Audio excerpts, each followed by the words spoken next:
Bonjour, bienvenue dans le podcast L'histoire des Germains, des Francs et des Mérovingiens. Je m'appelle Xavier. Et je m'appelle Romain.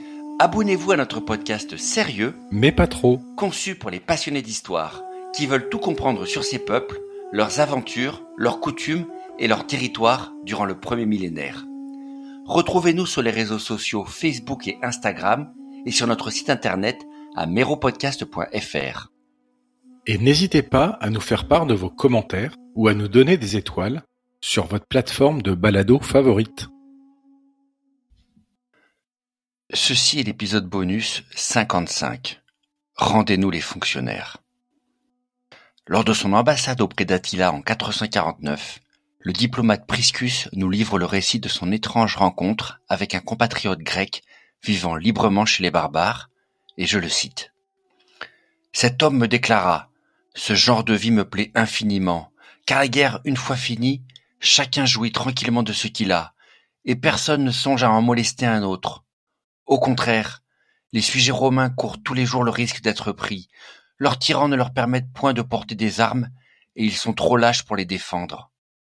Les tribus n'y sont point également répartis, et la justice y est mal exercée.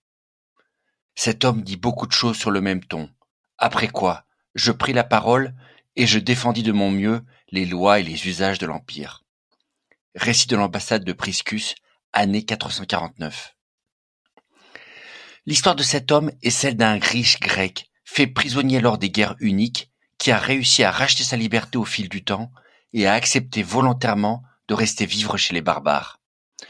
Tout bêtement parce que, contrairement à notre image ultra-caricaturale du monde barbare, censé être un mélange entre le goulag et la sauvagerie préhistorique, notre homme s'y sentait bien, comme il l'a expliqué à un Priscus révolté. En tout cas, bien mieux que dans l'Empire, qu'il accuse de n'être qu'un monde d'injustice fiscale et de tyrannie, gouverné par des lâches et des incompétents. Alors, la charge est sans doute sévère, mais tout ne va pas bien dans l'Empire romain au 5e siècle.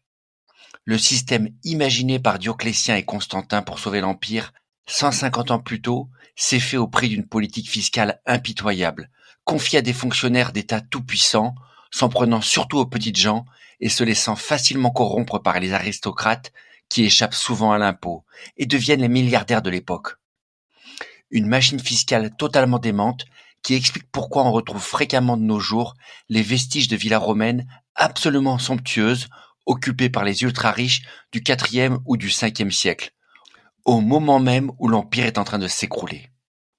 Le système romain a bien pu être efficace un moment pour financer l'empereur et ses armées, mais il était loin d'être juste ou stable.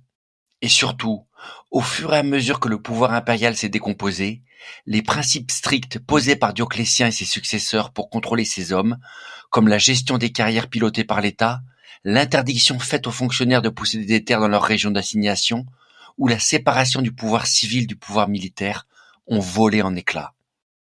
Et dès que l'État ne paye quasiment plus ses fonctionnaires, qu'on laissait se débrouiller localement en trouvant les moyens de se rémunérer sur place, c'est le principe de base fondamental de la fonction publique d'État efficace, détaché des intérêts locaux et servant le bien public, qui a disparu lui aussi. Une déstabilisation du système qui a renforcé les pires travers préexistants de corruption et de gabegie, et que le grec, rencontré quelque part en Hongrie moderne par Priscus en 449, ne peut que dénoncer avec dégoût. Mais ce dérapage ne va pas réussir à sauver la fonction publique impériale. Car au même moment, les provinces côté ouest commencent littéralement à s'autonomiser politiquement. Les chefs de guerre barbares ou non s'arrangent avec les puissants de chaque province, aristocrates comme officiers civils supérieurs, pour s'accaparer le pouvoir. Et dans les provinces où ce n'est pas un chef barbare qui prend le contrôle du pays grâce à un foedus négocié, on voit des gallo-romains autoproclamés au titre de comtes devenir les nouveaux patrons d'une région ou même d'une simple ville, en contrôlant les quelques troupes locales restantes. Au début du 5e siècle, soldats et fonctionnaires au service de l'Empire voient leur vie littéralement basculer. Privés de soldes que le gouvernement ne paye plus, livrés à eux-mêmes dans des régions que Ravenne ne contrôle plus, les anciens cadres d'un État défaillant comprennent que leur style de vie doit changer. Les soldats n'ont pour le coup pas beaucoup d'autres choix dans le fond que de se mettre au service du chef local qui s'impose, gallo-romain ou barbare, et apprennent vite que le seul moyen de subsister signifie piller ou extorquer les régions qu'ils contrôlent pour le plus grand malheur des civils. Quant aux fonctionnaires d'État, en charge du prélèvement d'impôts ou des affaires judiciaires qu'on déteste assez largement, comme le rappelle l'ami de Priscus, leur service perd vite tout intérêt et s'interrompt donc progressivement en Gaule. Si les plus modestes retournent sans doute assez vite à la vie civile, les grands aristocrates de naissance ou parvenus récents vont réorienter leur carrière ou celle de leurs enfants vers les nouveaux métiers à potentiel, que ce soit dans l'Église avec ses rôles prestigieux d'évêque ou d'abbé, ou dans l'armée, à la solde des nouveaux chefs d'État en train de se constituer dans le jeu politique instable du Ve siècle. Mais pas tous, car d'une certaine manière, la fonction publique va renaître de ses cendres vers la fin du Ve siècle. Les puissants des différentes régions, barbares ou romains de naissance, mais rompus au système juridique et fiscal de l'Empire, vont se mettre au service des nouveaux États barbares en train de naître.